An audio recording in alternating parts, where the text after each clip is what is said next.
आइए आज हम लोग थर्मोडायनेमिक्स यानी ऊष्मागतिकी में एनसीईआरटी के पीछे के क्वेश्चन में 11वां क्वेश्चन देखते हैं। कह रहा है CO2 की दहन एंथैल्पी -393.5 किलो जूल प्रति मोल है। कार्बन एवं ऑक्सीजन से 35.2 ग्राम CO2 बनने पर उत्सर्जित ऊष्मा की गणना कीजिए। देखिए उत्सर्जित ऊष्मा कह रहा है यानी जो निकाय से परिवेश में जा रही है, यानी निकाय से या सिस्टम से बाहर जा रही है। तो जाहिर सी बात है कि देखिए दहन एंथैल्पी -393.5 किलो जूल प्रति मोल है। माइनस साइन निगेटिव साइन का मतलब है कि निकाय की एंथैल्पी में कमी आ रही है। इसका मतलब कि ऊष्मा बाहर निकल रही है, तभी कमी आ रही है, इसीलिए उत्सर्जित लिखा है। तो CO2 की दहन एंथैल्पी दी है हमको, तो दहन वाला फार्मूला लिखते हैं अभिक्रिया। तो दहन में हमने बताया था कि जलाने का मतलब, कंबस्चन का मतलब है कि जो भी परमाणु या अणु है उसको ऑक्सीजन के साथ क्रिया यानी रिएक्शन कराई जा रही। तो ऑक्सीजन से रिएक्शन करा दीजिए, C+O2 से CO2 बन जाएगा। यही CO2 का दहन का समीकरण या इक्वेशन है। इसके लिए डेल्टा H हमको दिया है -393.5 किलो जूल प्रति मोल। यहाँ पर ध्यान दीजिए प्रति मोल है, एक मोल के लिए है इतना। अब जाहिर सी बात है कि एक मोल में कितने ग्राम होंगे वो पता चल जाए तो इतने ग्राम के लिए हमको निकालने में आसानी हो जाए। तो CO2 का एक मोल बराबर CO2 का अणु द्रव्यमान, मॉलिक्यूलर मास जिसको कहते हैं। तो CO2 का अणु द्रव्यमान कितना होगा? C का 12 होता है, O का 16, 2 है तो 32, तो 12 32 44 हो जाएगा। तो CO2 का मॉलिक्यूलर मास या आणविक द्रव्यमान कितना होगा? 44। तो 44 ग्राम CO2 की दहन ऊष्मा है, दहन एंथैल्पी 44 के लिए। तो 35.2 के लिए कितनी होगी? 44 के लिए इतनी, तो 1 के लिए इतने बटे 44, तो इतने के लिए इतने बटे 44 गुणे इतना। तो वही किया है, 44 ग्राम CO2 के लिए ऊष्मा -393.5 किलो जूल। इसलिए 35.2 के लिए 393.5 बटे 44 गुणे 35.5। भाई चूँकि इसलिए से कर लीजिए कि चूँकि 44 ग्राम के लिए इतना, तो 1 ग्राम के लिए इतना बटे 44, इसलिए इतने के लिए इतना बटे 44 गुणे इतना। वही कर दिया है, इतना बटे 44 गुणे इतना।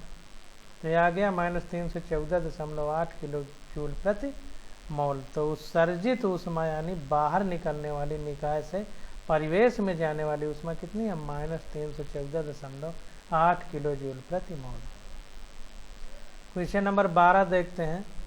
कह रहा है कि CO gas, CO2 gas, N2O gas, N2O4 gas की विरचन एंथैल्पी यानी enthalpy of formation delta FH दे दिया है क्रम से -110, -393, 81 एवं 9.7 किलो जूल प्रति मोल यानी एक मोल के लिए।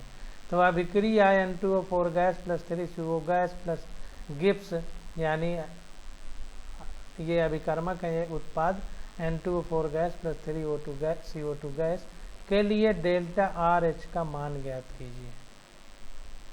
डेल्टा R का मतलब ये जो अभिक्रिया है, तो अभिक्रिया की एंथैल्पी परिवर्तन हमको निकालना है। तो इसको देखते हैं। तो जो दे दिया है उसको लिख लेते हैं। तो डेल्टा FH यानी CO की विरचन एंथैल्पी यानी एंथैल्पी या फॉर्मेशन कितना दिया है, या निर्माण की ऊष्मा कितनी है? -110। तो लिख दिया। डेल्टा FH कितना है? डेल्टा FH CO2 के लिए कितना है? -393 किलो जूल प्रति मोल सब दिया है।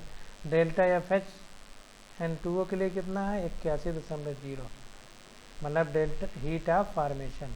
और डेल्टा FH N2O4 के लिए कितना है? 9.7 किलो जूल प्रति मोल। अब ये समीकरण लिख लेते हैं। तो N2O4 gas plus 3CO gas gives N2O gas plus 3CO2 gas. अब डेल्टा आर एच हमको निकालना है अभिक्रिया की ऊष्मा में परिवर्तन या एंथैल्पी ऑफ रिएक्शन, अभिक्रिया की एंथैल्पी। तो देखिए अभिक्रिया की एंथैल्पी निकालना हो तो उत्पाद की एंथैल्पी का कुल योग माइनस अभिकर्मक की एंथैल्पी का कुल योग कर देते हैं विरचन वाली, फॉर्मेशन वाली। तो डेल्टा एफ एच उत्पाद का समेशन मतलब योग माइनस डेल्टा एफ एच अभिकर्मक या रिएक्टेंट। ये प्रोडक्ट है या रिएक्टेंट, प्रोडक्ट में रिएक्टेंट को घटाना, ध्यान दीजिए। तो अब डेल्टा एफ एच उत्पाद में क्या क्या है, N2O गैस है और कार्बन डाइऑक्साइड गैस है। तो जैसे है उसको लिख लेते हैं। तो N2O है तो N2O का delta F H N2O plus, अब देखिए यहाँ पर 3 मोल CO2 है, हमको प्रति मोल दिया गया है। तो 3 मोल का निकालना, ये 1 मोल के लिए है, प्रति मोल का मतलब 1 मोल। तो 3 मोल यहाँ बनना है तो 3 के लिए निकालना है, तो 3 का गुणा कर देंगे। 3 का गुणा करके डेल्टा एफ एच CO2 हो जाएगा माइनस अब उत्पाद का ये उत्पाद का हो गया अभिकर्मक का। तो अभिकर्मक क्या है, N2O4। तो delta F H N2O4 plus क्या है 3CO है, देखिए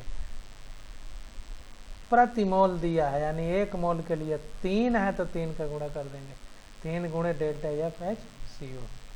अब ये सब वैल्यू रख देंगे, सबकी वैल्यू यहाँ पर दी गई है, सबकी वैल्यू रखेंगे, सॉल्व करेंगे तो आ जाएगा delta R H equal to minus 777.7 kilo joule. Delta R H का मान कितना हो गया, माइनस 777.7 किलो जूल, यही हमारा आंसर हो जाएगा। अब क्वेश्चन नंबर 13 देखते हैं। कह रहा है N2 gas plus 3H2 gas gives 2NH3 gas. तो कह रहा है कि डेल्टा आर एच जीरो बराबर कितना है, माइनस 92.4 किलो जूल प्रति मोल है। तो NH3 गैस की मानक विरचन एंथैल्पी निकालिए। ये डेल्टा आर एच जीरो है, डेल्टा आर एच जीरो का मतलब एंथैल्पी ऑफ रिएक्शन, अभिक्रिया की ऊष्मा है। तो हमसे पूछ रहा है NH3 गैस की मानक विरचन एंथैल्पी कितना होगा। ये मानक स्टैंडर्ड हीट ऑफ रिएक्शन है, जीरो इसमें भी है। मानक अभिक्रिया ऊष्मा ये दी गई है, हमसे पूछ कह रहा है मानक विरचन एंथैल्पी यानी स्टैंडर्ड हीट ऑफ फॉर्मेशन।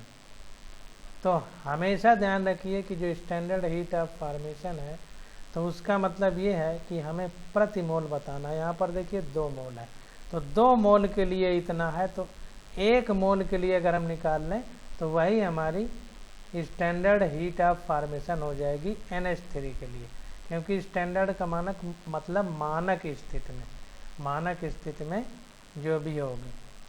तो जो भी मानक हम मान लें, जैसे कांस्टेंट टेम्परेचर एवं प्रेशर मान सकते हैं, जो भी मानक स्थिति है उसमें, तो 1 मोल के लिए निकालना है। और विरचन यानी फॉर्मेशन में ध्यान देना है कि फॉर्मेशन हमारा यह निर्माण किससे करना है, प्रकृति में जिस अवस्था में पाए जाते हैं तत्व के रूप में, तो वो तत्व होना चाहिए, या प्रकृति में वो तत्व जिस रूप में पाया जाता है। तो जैसे नाइट्रोजन प्रकृति में तत्व है और पाया किस रूप में जाता है, N2 के रूप में, इसका मतलब सही है। हाइड्रोजन प्रकृति में H तत्व है और पाया किस रूप में जाता है, H2 के रूप में।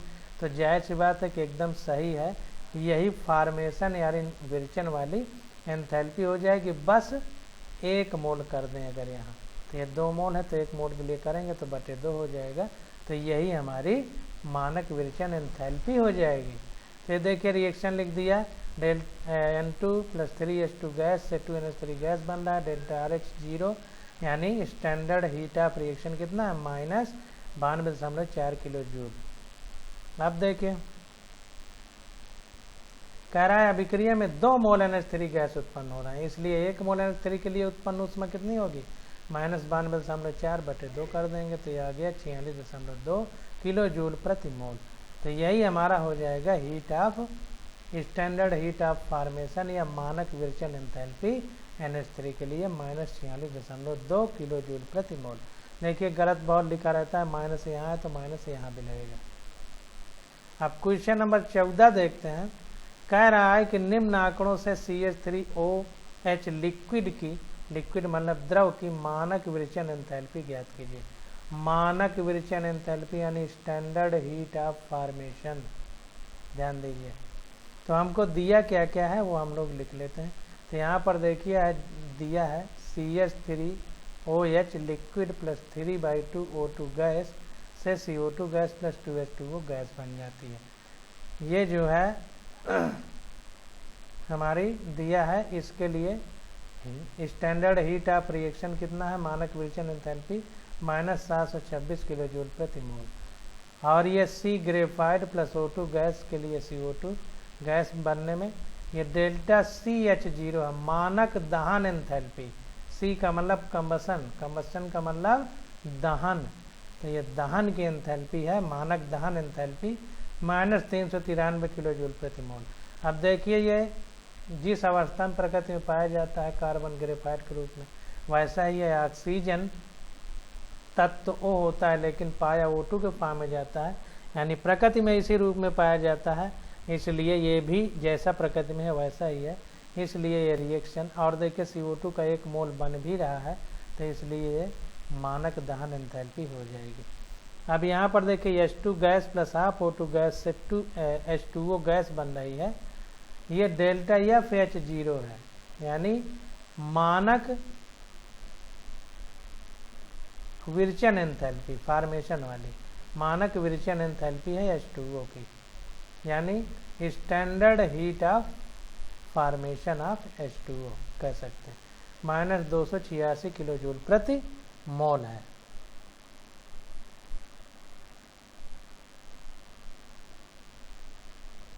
तो अब इसको देखते हैं, जैसे दिया है वैसे लिखते चले जाएंगे।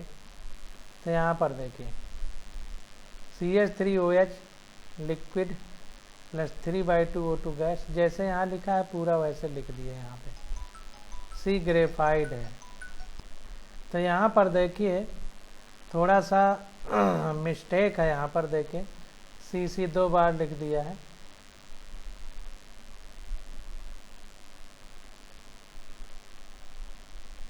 तो ये C ग्रेफाइड प्लस O2 से CO2 गैस बनेगी। इसके लिए डेल्टा हीट ऑफ कम्बशन है -393 किलो जूल प्रति मोल।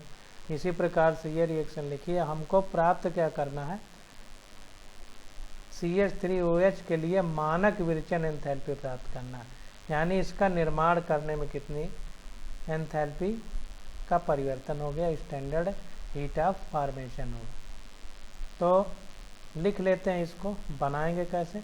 तो CH3OH को जिस प्रकृति में जिस रूप में पाए जा रहे हैं तत्व, या इस रिएक्शन में जो दिया है उस हिसाब से हम इसको बनाएंगे। तो देखिए CH3OH में C कार्बन है तो C लिख दिया, ग्रेफाइट के रूप में रहेगा, प्लस हाइड्रोजन है तो हाइड्रोजन लिख दिया 2H2O, प्लस ऑक्सीजन 1 है तो हाफ O2 लिख दिया। तो ये बन गया CH3OH। जैसा है उसी रूप के तत्वों से हमने बनाया है या अणुओं से। तो डेल्टा RH0 हमको बताना।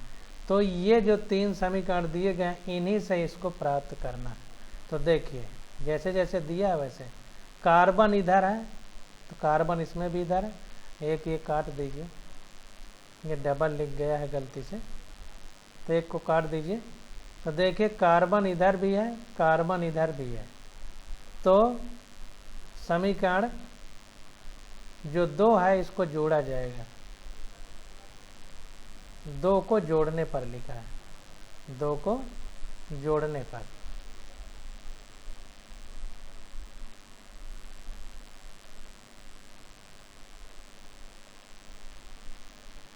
ठीक ना, समीकरण 2 को जोड़ने पर। अब देखिए समीकरण 1 देखते हैं। तो CH3OH लिक्विड इधर है, इसमें इधर है, तो जायज़ सी बात है कि इसको पलट के इधर करना पड़ेगा। तो चाहे पलट कर जोड़ने पर लिख दें या घटाने पर लिख दें। तो समीकरण 1 को घटाने पर देखिए लिखा है, क्योंकि इधर लाना है, इसमें इधर है। इसके बाद इस समीकरण को देखते हैं तीसरे को। तो समीकरण 3 को अगर हम लोग देखें तो अब देखिए समीकरण 3 में यहाँ पर जो ये समीकरण है पहली वाली, तो इसमें देखिए 2H2O है, 2H2O है। तो जो समीकरण 3 है इसमें 2 होना चाहिए, तो ये कटेगा क्योंकि इसमें है नहीं। तो ये समीकरण 3 में 2 का गुणा करना पड़ेगा, और 1 को घटाने पर यानी इसको जब पलटेंगे तो ये 2h2o इधर आ जाएगा, तो 2h2o से 2h2o कट जाएगा। तो समीकरण 3 में 2 से गुणा करके 2 को जोड़ने तथा 1 को घटाने पर, यानी 3 और 2 समीकरण को, समीकरण 3 में 2 का गुणा करके 3 और 2 को जोड़ेंगे और 1 को घटाएंगे। कैसे होगा बता दिया है, फिर से एक बार समझ लीजिए। देखिए CH3OH लिक्विड इधर है, इसमें CH3OH लिक्विड इधर है दाईं तरफ, इसमें बाईं तरफ। तो समीकरण 1 को उल्टा कर देंगे, तो उल्टा का मतलब घटाने पर, तो घटाने पर लिखा है। अब समीकरण 2 में देखिए C+O2 से CO2 बन रहा है, यहाँ पर C बाईं तरफ है, इसमें भी C बाईं तरफ है, तो समीकरण 2 को जोड़ने पर, 2 को जोड़ने पर लिखा है। समीकरण 3 में देखते हैं, ये समीकरण 3 है, तो समीकरण 3 में देखिए H2 इधर है, H2 इसमें भी इधर है, लेकिन ये H2 1 है और इसमें 2 है, तो जाहिर सी बात है 2 का पूरे में गुणा करना पड़ेगा। या इस तरह समझिए कि 2H2O इसमें है, इसमें H2O है, तो जब इसको घटाएंगे यानी ये पलट जाएगा, तो 2H2O कटना चाहिए, क्योंकि ये समीकरण जो हमको प्राप्त करना है इसमें तो 2H2O है नहीं, तो इसमें 2 का गुणा करना पड़ेगा।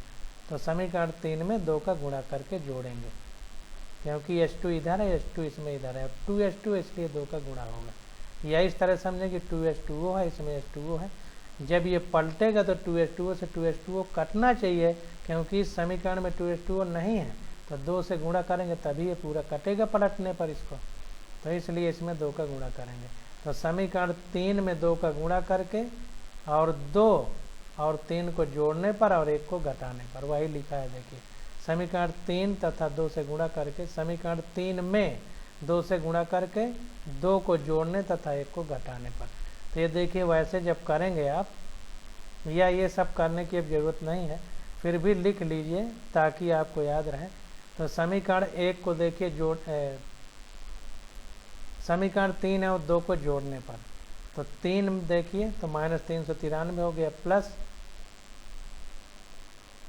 समीकरण 2 हो गया, और 3 में 2 का गुणा करना है, ये है 3 में 2 का गुणा करना है, तो 2 का गुणा कर दिया, और जोड़ना है तो जोड़ दिया, माइनस समीकरण 1 को घटाना है, तो ये माइनस का चिन्ह लगाया, -726 किलो जूल प्रति मोल। ये पूरा सॉल्व करेंगे तो आ जाएगा -239 किलो जूल प्रति मोल। अतः CH3OH विरचन यानी निर्माण के लिए डेल्टा RH कितना होगा, डेल्टा FH होना चाहिए, F लिखना चाहिए, -239 किलो जूल प्रति मोल विरचन के लिए है, यानी enthalpy of standard enthalpy of formation 0 भी होना चाहिए। तो इसमें त्रुटियां हैं, इनको ध्यान देना है। अब क्वेश्चन नंबर 15 आ जाता है, तो क्वेश्चन नंबर 15 देखिए, कह रहा है CCl4 लिक्विड से C गैस बन रही है प्लस 4Cl बन रहा है। देखिए ब्रैकेट नहीं है, 4Cl है, गैस बन रही है। अभिक्रिया के लिए एंथैल्पी परिवर्तन ज्ञात कीजिए एवं CCl4 में CCl की आबंध एंथैल्पी की गणना कीजिए। तो देखिए CCl4 में 4 CCl बंद हैं, इसको देख लीजिए। C लिखेंगे तो 1 Cl बंद ये हो गया, 1 Cl बंद ये हो गया, 1 Cl बंद ये हो गया, 1 Cl बंद ये हो गया, तो 1 2 3 4 Cl बंद है, तो 1 की पूछ रहा है, तो जो भी एंथैल्पी है CCl4 की उसमें 4 का भाग दे देंगे तो 1 Cl के लिए आ जाएगा। तो जो भी निकलेगी अभी निकालते हैं। तो इसको देखते हैं। तो ये देखिए हिंदी वाले में थोड़ा सा डिस्टरबेंस है, गलत शरत लिखा है, तो हम इंग्लिश वाली बुक का सहारा लेते हैं। तो ये देखिए लिख कह रहा है calculate the enthalpy change for the process CCl4 gas से C गैस बन रही है, C गैस बन रही है प्लस 4 Cl के गैस अवस्था में परमाणु प्राप्त हो रहा है। कह रहा है calculate bond enthalpy of CCl in CCl4, bond enthalpy और एंथैल्पी भी कैलकुलेट करना, कैलकुलेट द एंथैल्पी, एंथैल्पी भी बताना। तो इसको देखते हैं हमको दिया क्या क्या है। तो कह रहा है कि CCl4 में डेल्टा H0 वेपराइजेशन यानी मानक वाष्पन ऊष्मा है, स्टैंडर्ड हीट ऑफ वेपराइजेशन कहेंगे अंग्रेजी में। दिया है 30.5 किलो जूल प्रति मोल। ये देखिए दे दिया है CCl4 की मानक विरचन एंथैल्पी यानी निर्माण की, फॉर्मेशन की।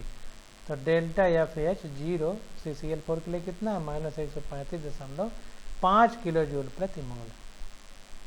अब देखिए डेल्टा AH0 दे दिया है कार्बन के लिए। ए का मतलब एटमाइजेशन, कणन की ऊष्मा, मानक कणन ऊष्मा जिसको हिंदी में कहते थे, अंग्रेजी में बोलेंगे standard heat of atomisation. Atom मतलब परमाणु बनने की। तो दे दिया है 715.0 किलो जूल प्रति mole. Where delta AH0 is enthalpy of atomization. देखिए बताया, एंथैल्पी नहीं बल्कि लिखना चाहिए स्टैंडर्ड एंथैल्पी ऑफ एटमाइजेशन, क्योंकि 0 लिखा है, मानक कणन एंथैल्पी। अब डेल्टा AH0 Cl2 के लिए कितना है, तो क्लोरीन के लिए मानक कणन एंथैल्पी या यूँ कहें standard heat of atomisation for Cl2 के लिए कितना है, 242 किलो जूल प्रति मोल। अब देखिए इसको हमको इसके लिए एंथैल्पी निकालना है और एक बांड की बांड एंथैल्पी निकालना है। तो इसको देखते हैं। तो देखिए जैसे जो दिया है वैसे हम लोग समझते हैं। तो देखिए CCl4 के लिए हमको स्टैंडर्ड हीट ऑफ वेपराइजेशन दिया है, स्टैंडर्ड एंथैल्पी ऑफ वेपराइजेशन दिया है वाष्पन की। तो वाष्प का मतलब क्या होता है, द्रव से गैस का बनना। पानी जब द्रव से गैस अवस्था में आता है तो कहते हैं ये भाप है या वाष्प है। तो गैस अवस्था में आता है द्रव से, इसीलिए CCl4 द्रव यानी लिक्विड से CCl4 गैस बन रहा है, रिएक्शन लिख दिया। अब आगे कह रहा है डेल्टा AH0 यानी कणन की एंथैल्पी, मानक कणन एंथैल्पी का मतलब है कि जो C है हमारा कार्बन है, ये ग्रेफाइट के रूप में ठोस अवस्था में है, उससे गैस अवस्था में बन रहा है, 715.0 किलो जूल प्रति मोल। अब देखिए CCl2 की कणन एंथैल्पी कितना होगी, कणन का मतलब अणु से परमाणु की अवस्था में आ जाना, यानी Cl2 यहाँ पर मालिक्यूल है, इससे एटम बनेगा। तो Cl2 का एक मालिक्यूल है और उसमें 2 परमाणु हैं या एटम है, तो 2Cl गैस बन गई। डेल्टा AH0 242 किलो जूल प्रति मोल हमको दिया है क्वेश्चन में। चौथा क्या है, C ग्रेफाइड है। देखिए C ग्रेफाइड से प्लस 4Cl, ये गैस अवस्था में होगा, ग्रेफाइड नहीं, गैस अवस्था में कहेंगे। तो C गैस अवस्था में है, नहीं डेल्टा FH है, ग्रेफाइड है, ग्रेफाइड, क्योंकि हीट मानक विरचन एंथैल्पी है, मानक विरचन एंथैल्पी है, 0 नहीं लिखा। तो विरचन एंथैल्पी है तो इसका मतलब है कि अपने मूलभूत तत्वों से बनेगा। तो ग्रेफाइट के रूप में प्रकृति में पाया जाता है कार्बन, ये ग्रेफाइट है। प्लस 4Cl के परमाणु हैं, ये देखिए गलत लिखा गया है, यहाँ 2Cl2 होना चाहिए, हिंदी वाली बुक में देखते हैं। ये देखिए C + 2Cl2 से CCl4 लिक्विड बना, Cl2 होगा क्योंकि प्रकृति में क्लोरीन Cl2 की अवस्था में रहती है, इसलिए वो गलत है, Cl2 की अवस्था में रहती है। तो 2Cl2 होना चाहिए गैस, ना कि 4Cl। तो ये बन गया CCl4 गैस, और इसके लिए मानक विरचन एंथैल्पी डेल्टा FH कितना है, -135.5 किलो जूल प्रति मोल।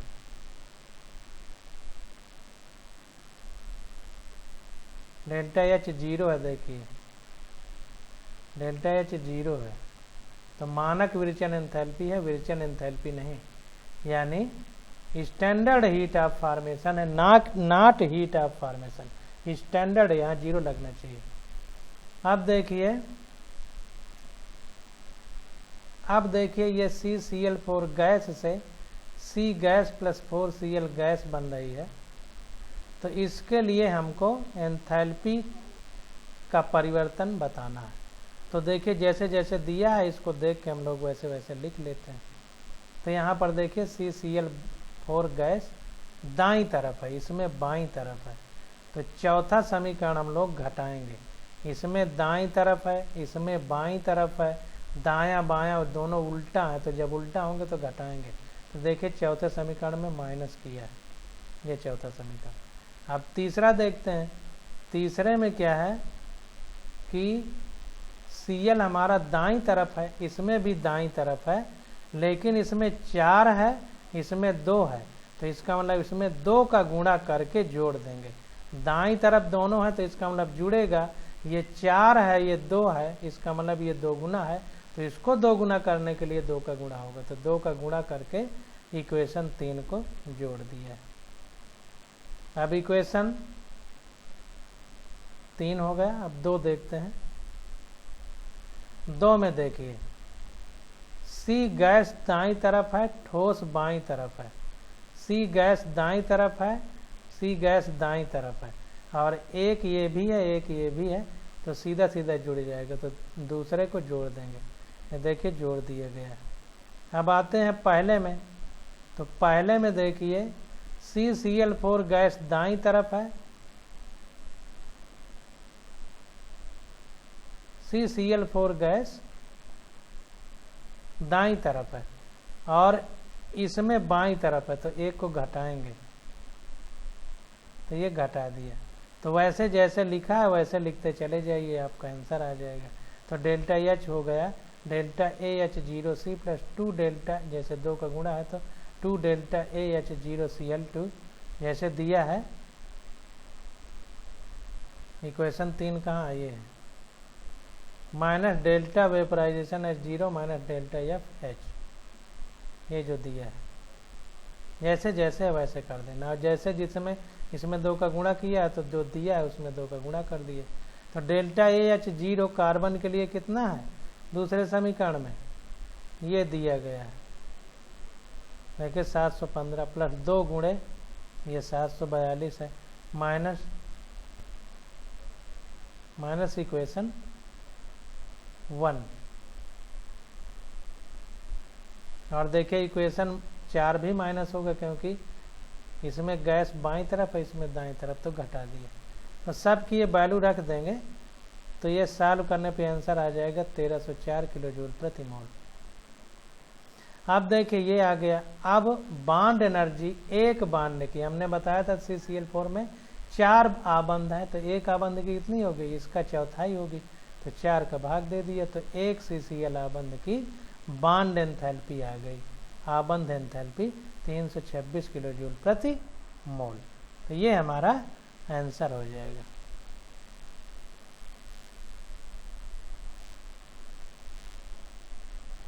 अब क्वेश्चन नंबर 16 देखते हैं। कह रहा है एक विलगित निकाय के लिए डेल्टा S, एक विलगित निकाय के लिए देखते हैं इंग्लिश में क्या है, डेल्टा U इक्वल टू 0 है। तो विलगित निकाय के लिए डेल्टा U इक्वल टू 0 है, यहाँ पर लिखा है डेल्टा U इक्वल टू 0 है। विलगित यानी आइसोलेटेड सिस्टम है, जिसमें थर्मस में कोई चीज़ भर दी जाए कि बाहर ऊष्मा का आदान प्रदान ना हो और न द्रव्यमान अंदर बाहर आ जा सके, तो उसको विलगित निकाय अंग्रेजी में आइसोलेटेड सिस्टम कहते हैं। तो उसके लिए डेल्टा U हमको 0 दे दिया, तो पूछ रहा है डेल्टा S का मान क्या होगा, डेल्टा S कितना होगा। तो देखिए डेल्टा S का मतलब है अव्यवस्था, अव्यवस्था की बात कर रहा है। अब देखिए अगर हम ऐसे साधारण समझिए फार्मूला, तो बात की बात, जब बाहर ऊष्मा न निकल सकती है न आ सकती है, और अंदर जो भी भरा है उसको अव्यवस्थित करेंगे, तो जाहिर सी बात है कि अव्यवस्थित करेंगे जब हम उसको, तो क्या होगा, अव्यवस्थित करेंगे तो डेल्टा S अव्यवस्था का ही मान है। तो पूछ रहा है डेल्टा S कितना होगा, तो अव्यवस्थित होगा तो जाहिर सी बात है कि डेल्टा S की वैल्यू 0 से ज़्यादा होगी, क्योंकि डेल्टा S एंट्रोपी है, एंट्रोपी का मतलब अव्यवस्था है। अब देखिए फार्मूले से देख लेते हैं। तो डेल्टा S इक्वल टू होता है Q रिवर्सिबल यानी उत्क्रमणीय अभिक्रिया अपॉन T। अब Q रिवर्सिबल यही ऊष्मा है, इसी को डेल्टा H लिख देते हैं, तो डेल्टा H अपॉन T हो जाएगा और डेल्टा एच इक्वल टू होता है delta U plus P delta V या delta n g R T. तो delta U plus P delta V लिख दिया अपान टी। तो ये हो गया P delta V upon T, क्योंकि डेल्टा यू हमारा 0 है। तो जाहिर सी बात है कि ये टी इधर चला जाएगा, तो पी डेल्टा वी हमारा टी डेल्टा एस के बराबर हो जाएगा। ये इधर आ जाएगा, तो P delta V equal to T delta S के बराबर हो जाएगा। अब जाहिर सी बात है कि डेल्टा एस इक्वल टू हो जाएगा P delta V upon T हो जाएगा, टी हो जाएगा। अब देखिए, जब बाहर से ऊष्मा का आदान प्रदान नहीं हो रहा है और अव्यवस्थित हो रहे हैं हमारे अणु या निकाय में जो भी है वो अव्यवस्थित हो रहे हैं, तो उसके अव्यवस्था के लिए ऊष्मा कहाँ से मिल रही है, ऊर्जा कहाँ से मिल रही है? उसकी आंतरिक ऊर्जा से ही खर्च हो रही है। लेकिन ये आंतरिक ऊर्जा में परिवर्तन कह रहा है 0 है। तो आंतरिक ऊर्जा में जब परिवर्तन नहीं होगा तो आखिर वो चीज़ आई कहाँ से जिसने डेल्टा एस को बढ़ा दिया, यानी अव्यवस्थित कर दिया? तो उसके लिए टेम्परेचर घटेगा। जब टेम्परेचर घटेगा, ऐसी बात है कि कार्य पी डेल्टा वी कार्य होता है, तो निकाय द्वारा कार्य जब होगा, तो निकाय के द्वारा जब कार्य होगा तो डेल्टा यू हमारी ऊष्मा टेम्परेचर के समानुपाती होती है। हमेशा टेम्परेचर ही, तापमान ही मानक है डेल्टा यू का। तो तापमान घटेगा, तो तापमान घटेगा तो जैसी बात है वैल्यू बढ़ेगी, यानी 0 से ज़्यादा होगी। तो डेल्टा एस हमारी 0 से ज़्यादा होगी। इसको एक तरह से और समझ सकते हैं कि delta S equal to P delta V upon T है। इसका मतलब ये चिन्ह धनात्मक है, धन, कुछ नहीं तो धन ही माना जाता है। तो जाहिर सी बात है कि चिन्ह धनात्मक है, तो इसका मतलब है कि डेल्टा एस 0 से ज़्यादा होगा, 0 से ज़्यादा होगा। तो इसलिए delta S is greater than 0। तो इस प्रकार से हमने 16 क्वेश्चन तक कर लिया। अब 17 नंबर क्वेश्चन की स्टडी हम लोग अगले लेक्चर में करेंगे। आज बस यहीं तक।